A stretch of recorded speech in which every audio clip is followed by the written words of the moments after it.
자, 오늘 겟세마네의 기도라는 제목으로 말씀 전합니다. 창세기 33장에 보게 되면 에서와 야곱의 상봉 이야기가 있죠. 야곱은 욕심이 많았어요. 팥죽으로 형의 장자권을 사버리기도 하고, 그리고 눈먼 아버지 이삭을 속이고 형을 속여가지고 축복을 도적질하고 또 그 길로 도망을 가죠. 20년 바담 아람 삼촌 집에서 종살이를 하고 난 이후에 드디어 많은 가축을 이끌고 형의 집으로 돌아갑니다. 그런데 먼저 전령을 보냈더니 에서가 400명의 군사를 데리고 야곱을 맞이하러 오는 거죠. 웰컴하고 환영하러 온 건 아니죠. 아직까지 20년 묵은 적대감 원한, 그래서 군사를 이끌고 나오는 거예요. 야곱은 얼마나 그것이 두려운지 가족들 먼저 보내고 혼자 야복강에 남아서 밤새도록 하나님의 천사와 씨름하며 투쟁합니다. 환도뼈를 쳐버리죠. 엉덩이뼈라고 세 번역에 번역되어 있는데 위골되지만, 그러나 야곱은 내게 축복하지 아니하시면 내가 갈 수 없습니다. 끝까지 주님께 매달리게 되고, 하나님이 네 이름 뭐냐? 야곱입니다. 너 이제 앞으로는 속이는 자 야곱 아니라 이스라엘이라 하라. 그러면서 하나님의 복을 받고요, 하늘에서 그 모든 것이 풀어지고 녹아지게 됩니다. 그리고 난데 그 다음날 에서를 만났더니 웬걸, 에서가 달려와가지고 목을 어긋맞추고 입맞춤을 하고 꺼이꺼이 울면서 20년 만에 극적인 가족 상봉의 그런 화해 시간을 가지게 되죠.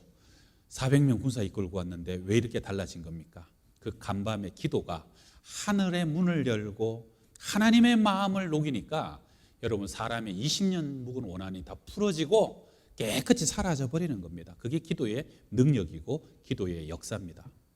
우리가 골고다가 없으면 부활도 없다 하는 말을 많이 하죠. 십자가가 있기 때문에 영광이 있는데, 근데 이 골고다도 사실은 겟세마네에서 기도에서부터 시작되었던 겁니다. 여러분, 모든 것은 기도에서부터 시작됩니다. 믿으십니까? 예수님의 공생의 3년도요 40일간 금식하며 기도하셨잖아요.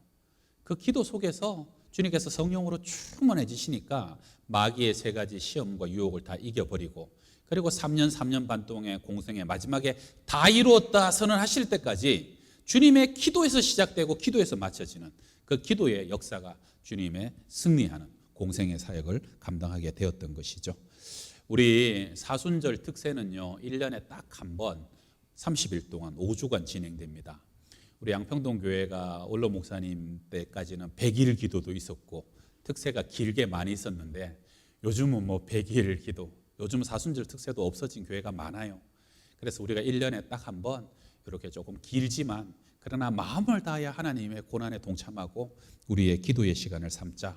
정말로 지금은 기도가 많이 필요한 때 아닙니까? 여러분, 기도로 먼저 승리하시기를 주의 이름으로 축원합니다.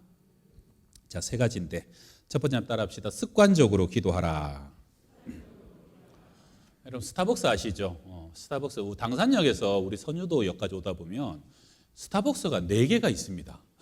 그래가지고 우리 동네가 어느 순간 이 스타벅스의 메카처럼 바뀌어가는데, 한 3년 전쯤에 버거킹에서 뭐 프로모션이기도 하고 이벤트기도 한데, 한 달에 $5를 내게 되면은 모닝커피를 한 달 내내 제공하겠다 하는 이벤트를 하게 됩니다. 여러분, $5면 스타벅스에서는 애지간한 커피 한 잔 가격밖에 안 되는데 한 달 내내 커피를 마실 수 있게 해주는 거죠. 뭐 장사하는 기업 입장에서는 이거 완전히 미치는 장사인데, 그런데 불구하고 그런 전략을 내오는 속셈이 있고 계산이 있었다는 거예요. 그게 뭐냐면, 누구든지 한 달 이상 그 기간 동안 한 가지의 커피를 계속 마시다 보면 입맛이 길들여져 갖고 바뀐다는 거예요. 취향이 바뀌어버린다는 거예요. 그래서 그 다음에는 자연스럽게 한 달이 2달 되고 2달이 3달 되면 자연스럽게 그 커피를 찾게 된다는 거죠. 사실은 우리는 나도 모르게 어느 순간 길들여져 버린 것이 많아요. 습관적으로 매일매일 반복하다 보면 길이 들어지게 되는데, 여러분, 매일 마시던 것은 꼭 마셔야 됩니다. 옛날에 그 밥 먹고 숭늉 마시던 분은 꼭 숭늉 갖고 와라 해서 마셔야 되고요. 술 마시는 사람은 밤만 되면 술이 그리운 거예요. 안 마시면 잠이 안 오는 거죠. 그리고 매일 보지 않으면 안 되는 게 있죠. 드라마 꼭 봐야 돼요. 새벽에 일어나갖고 이 핸드폰 꼭 쳐다보고 점검해야 되는 것이고, 아이들은 꼭 게임을 해야 그냥 하루가 지나가는 것이고요. 우리 남자들은 프리미어리그 손흥민 축구가 하면 결과가 궁금해서 결과를 보지 않으면 잠들지 못하는 그런 것들 있죠. 사람도 매일 만나던 사람은요, 나도 모르게 그 관계에 길이 들여지는 겁니다. 사순절은 우리의 기도의 습관을, 기도의 길을 다시 회복할 수 있는 기회입니다. 이렇게 오래 기도하는 때가 별로 없잖아요. 기도라는 것이요, 여러분 가만히 놔두면 그 길이 옛날에 풀에 덮여갖고 길이 없어지잖아요. 어느 순간 사순절이라고 몸도 마음도 약하고 환경 어렵다고 기도의 줄이 끊어버리고 기도의 길이 막혀버리신 분들, 이번 사순절에 나오셔서 기도의 길을 들이시고 다시 하나님과의 기도의 습관이 회복되시기를 축원합니다. 사람은 결심한 대로 살지 않죠. 사람은 습관대로 삽니다. 좋은 습관 가진 사람은요, 그 습관이 좋은 사람 만들어주고, 나쁜 습관 가진 사람은 그 습관이 나쁜 사람 만듭니다. 공부가 습관이 된 학생은 좋은 성적을 얻게 되는 것이고, 운동이 습관이 된 사람은 건강합니다. 인사를 잘하는 습관이 된 사람은 어딜 가나 환영받고 칭찬을 받게 되죠. 저녁에 일찍 잠을 주무시는 분은 새벽에 일어나는 것이 어렵지 않습니다. 우리 예수님의 습관 봐요. 예수께서 나가사 습관을 따라 감람산에 가심에 제자들도 따라갔더니, 예수님이 우리에게 보여주신 최고의 기도의 모범은 기도가 습관이 되는 겁니다.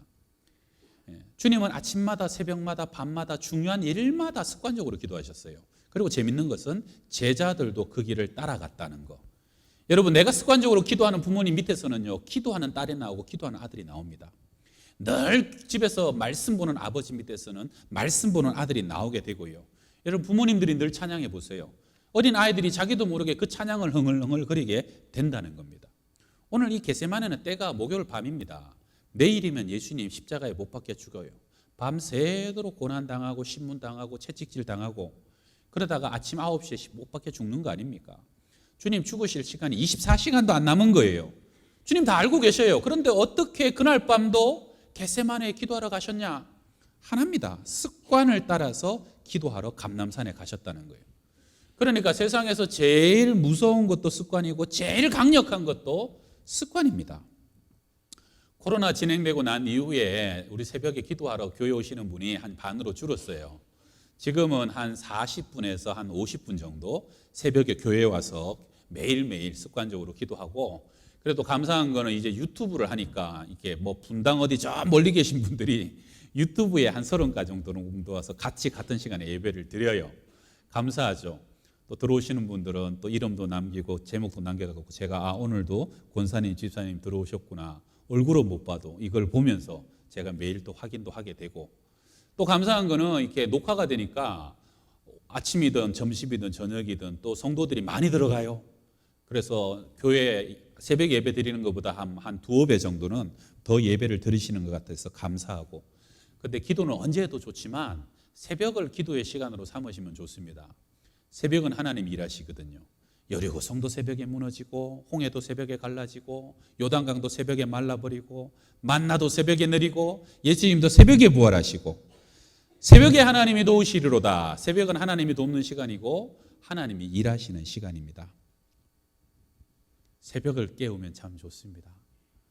우리 삼국을 통일했던 김유신 장군이 젊어서 자주 가던 천군이란 기생이 있었다고 하죠.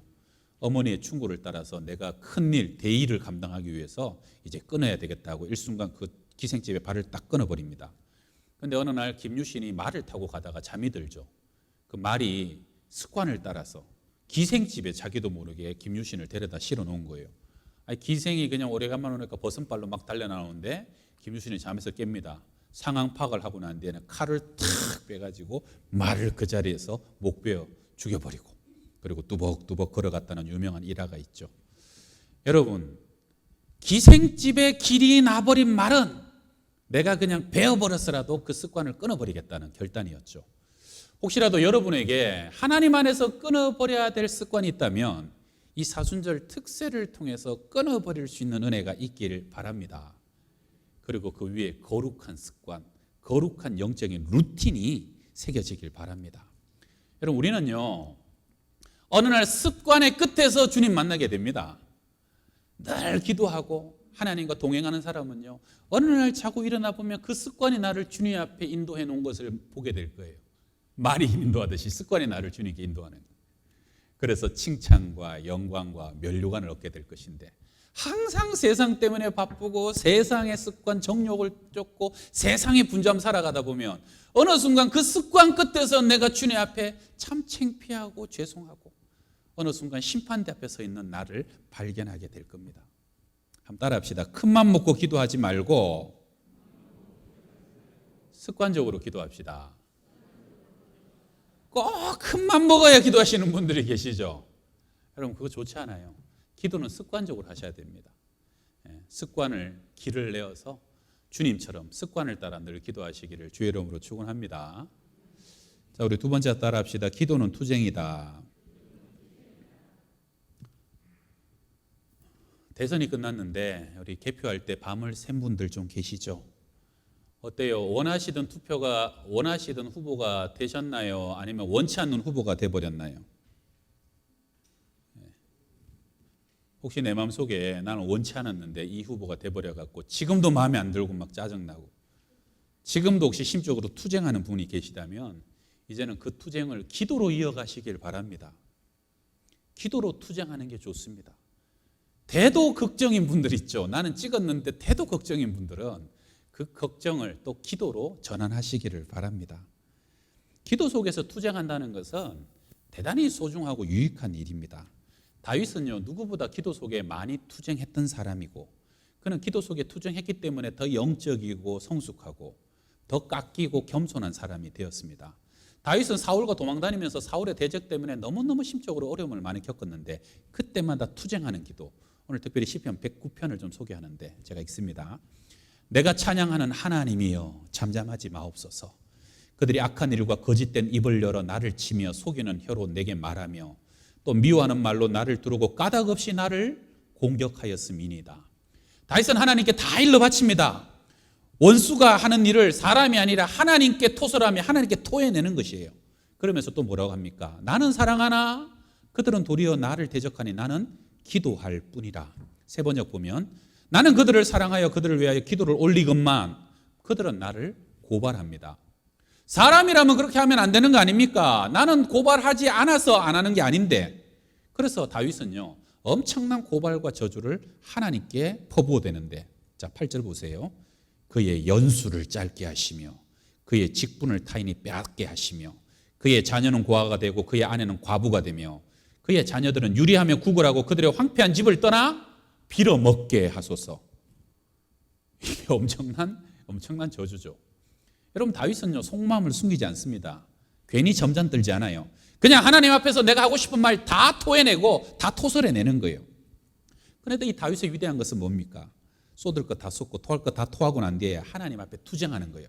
하나님 이것이 내 생각이고 내 감정이고 이것이 내 마음이고 내 상처입니다. 그러면서 하나님의 뜻과 내 마음을 조율하면서 몸부림치면서 일어날 때는 감사와 찬송으로 내 영혼아 비파야 수고마 깰지어다 하면서 일어날 때는 하나님의 뜻을 가지고 일어나서 그 뜻을 가지고 달려가기 때문에 다윗은 만세의 하나님의 이스라엘의 별이 될 수 있다는 겁니다.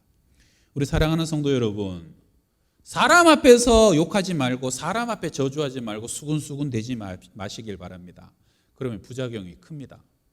그 다음에 속에 담아 놓을 능력도 없으면서 꾹꾹 속에 담아 놓고 있지 마세요. 그 병되고 암됩니다. 나를 죽여요. 제일 좋은 건 뭡니까? 하나님 앞에서 골방에서 예배당에서 토해내는 거예요. 하나님 앞에 쏟아내는 거예요.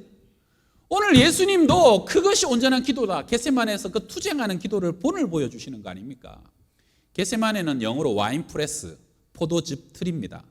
지금은 뭐 믹서기, 분쇄기를 쓰지만 옛날에는 포도를 넣어갖고 위에 아래서 꽉 짜면요 그냥 다 으깨져서 진액이 흘러나오는 거예요. 지금 주님이 뭔가에 그렇게 짓눌러져서 으깸당하는 그러한 고뇌와 투쟁의 기도들을 몸부림을 치고 있다는 게 그게 겟세마네 아닙니까? 누가복음 22장에서는 예수께서 힘쓰고 해서 더욱 간절히 기도하시니 땀이 땅에 떨어지는 핏방울 같이 되더라. 의학 용어로 혈안증이라는 것이 있는데요. 엄청난 스트레스를 받으면 땀샘에 모세혈관이 파괴돼서 화학 성분이 나오면서 소량의 땀이 피에 섞여져 나오는 현상입니다.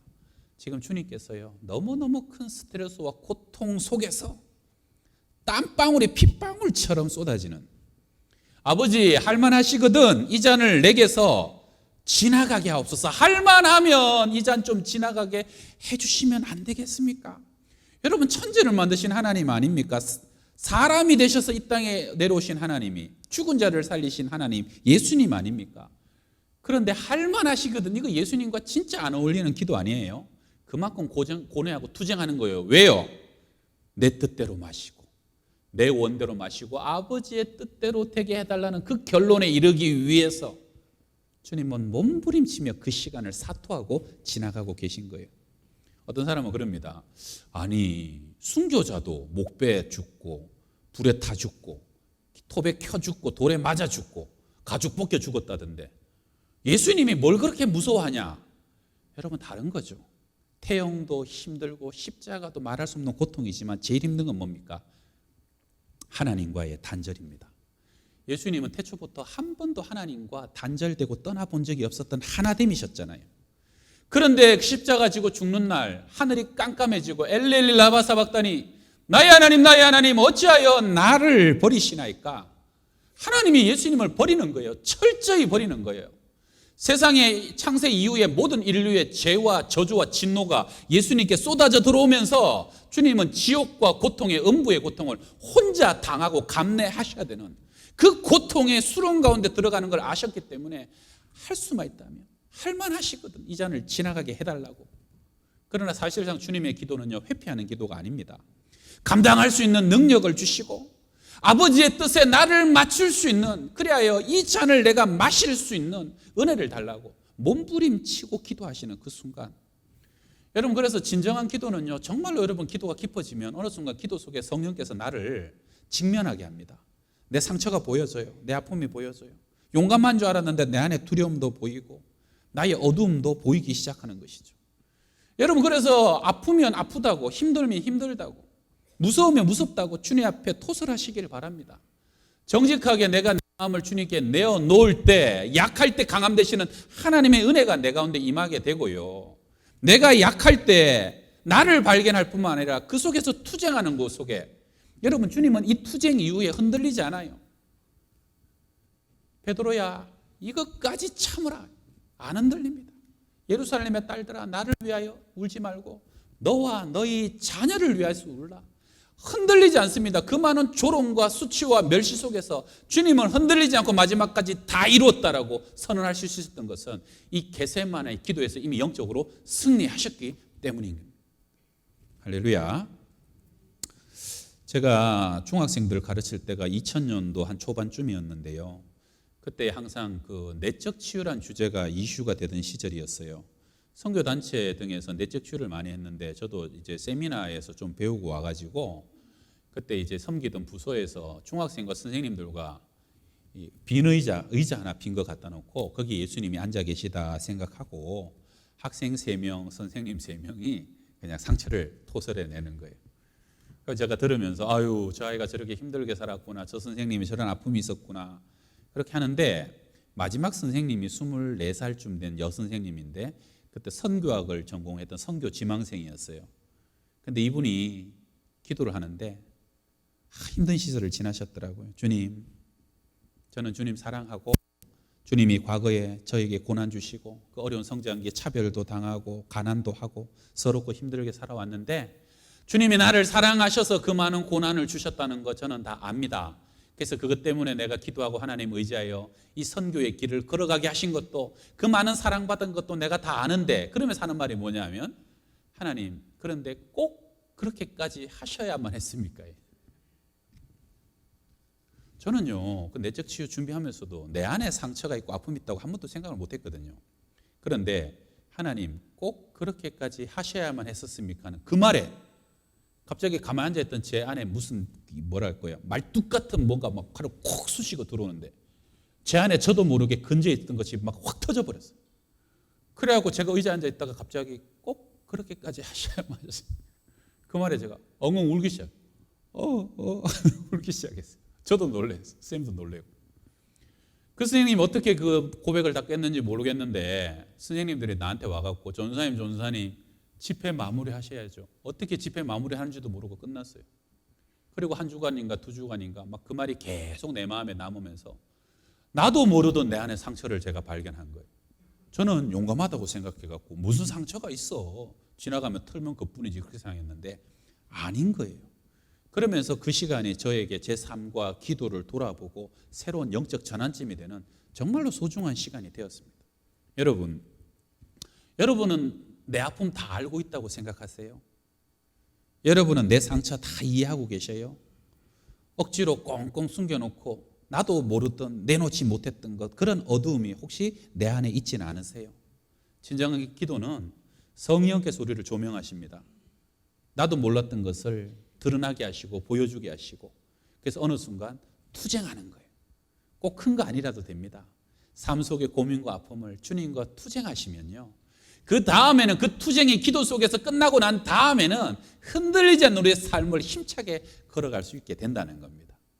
저는 이번 사순절 특세가 여러분에게 이 주님의 비유 속에서, 이 비유라는 것은요, 비유는 놀라워요. 각 사람에게 참 적합하게 해석되고 각 사람에게 적용됩니다. 그래서 우리 안에 투쟁이 새로운 기도의 역사로 적용되고 또 은혜로 부어지는 시간 되시기를 축원합니다. 자, 우리 세 번째 마지막 한번 따라 합시다. 시험에 들지 않게 깨어 기도하라. 세 명의 제자 베드로와 야고보와 요한을 데리고만 겟세마네 가죠. 여러분, 많은 제자가 있는데 주님 곁에서 더 가까이, 더 많은 대가집을, 더 많은 시간으로 기도하셔야 될 분도 따로 있는 거예요. 내 마음이 심히 고민하여 죽게 되었다. 세 번역은 내 마음이 근심에 쌓여 죽을 지경이다. 베드로야, 야고보와 요한아, 날 위해서 좀 꼭 기도해달라. 얼마나 간곡히 부탁하십니까? 그리고 조금 더 돌 던질 만큼 나가서 땀방울에 핏방울 되도록 기도하고, 그리고 제자들에게 왔는데 제자들이 뭘 하고 있어요? 자고 있는 거예요. 졸고 있는 거예요. 시몬아, 자느냐? 네가 1시간 동안도 깨어 있을 수 없더냐? 시험에 들지 않게 깨어 기도하라. 마음에는 원이로되 육신이 약하도다. 그리고 다시 가서 기도하고 다시 오셨는데 제자들은 그때도 자고 있는 거예요. 여러분, 제자들은 정말로 기도해야 될 시간에 기도하지 못했고 깨어 있어야 될 때, 예수님이 너무너무 그들을 필요로 할 때 그들은 주님께 아무런 힘이 되어주지 못합니다. 그리고 그날 밤에 그 겟세마네에 가룟 유다가 병정들 데리고 몽둥이 칼 들고 쫓아오잖아요. 예수님 결박하잖아요. 그때 베드로가 자다가 일어나가고 칼에서 칼을 빼내갖고 품에서, 그리고 말고란 종의 귀를 잘라버리지 않습니까? 결국 예수님이 베드로에게 뭐라 그러십니까? 네 칼을 도로 칼집에 꽂으라. 칼을 가지는 자는 다 칼로 망하느니라. 여러분, 사실은 우리가 가만히 보면 예수님이 그 십자가 지시려고 사람이 되시고 공생애를 지나갔고 마지막까지 몸부림치는 기도 가운데 기도를 마치고 이제 그 길을 걸어가시는데, 기도하지 않고 기도해야 될 때 졸고 있었던 베드로는 주님 가시는 길을 전혀 이해하지 못하고 있었던 겁니다. 여전히 세상적인 방식으로 사람의 방법으로 혈과 육의 싸움으로서 하나님의 나라를 오히려 방해하는 그러한 열심을 가지고 주님을 돕는다고 했지만, 그러나 혈과 육은 하나님의 나라를 차지하지 못하는 겁니다. 성도 여러분, 기도하지 않은 용기는 만용이고 기도하지 않은 자가 휘두른 칼은 횡포에 그칠 뿐입니다. 교회는 중직에 있는 자일수록, 목회자일수록 여러분의 더 무거운 사명, 생명을 맡은 사람들은 반드시 기도해야 됩니다.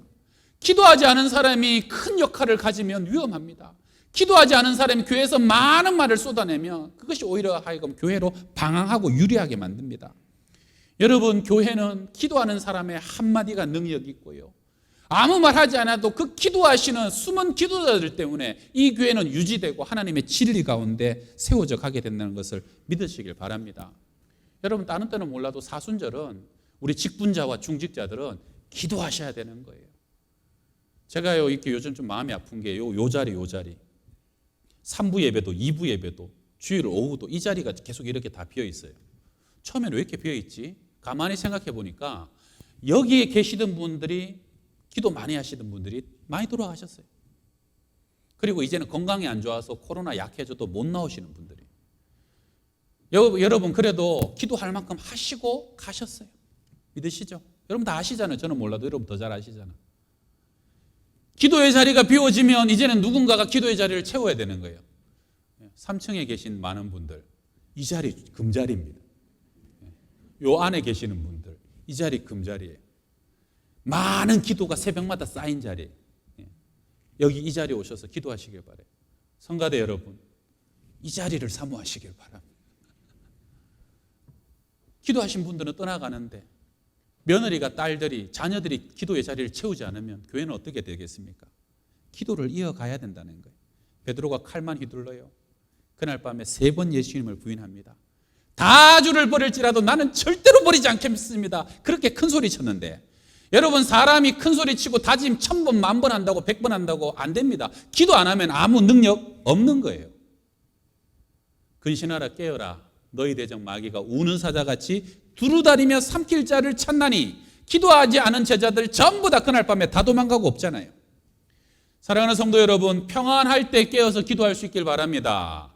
건강할 때 한 번이라도 더 나와서 자녀들을 위해서, 교회를 위해서, 나라와 민족을 위해서 기도할 수 있길 바랍니다. 사람은 떠나가도요, 기도는 남습니다, 여러분. 기도는 살아서 반드시 내가 기도한 자녀들 때에 응답되고 역사하는 것을 믿으시길 바랍니다. 코로나 너무 무서워하지 말고, 여러분, 기도할 수 있을 때 기도하지 않으면 나중에 진짜 기도해야 되고 기도하고 싶을 때 기도 못하는 거예요. 평안할 때 기도 안 하면 환난과 어둠의 때 반드시 시험 들고 마는 겁니다. 그게 제자들 아닙니까?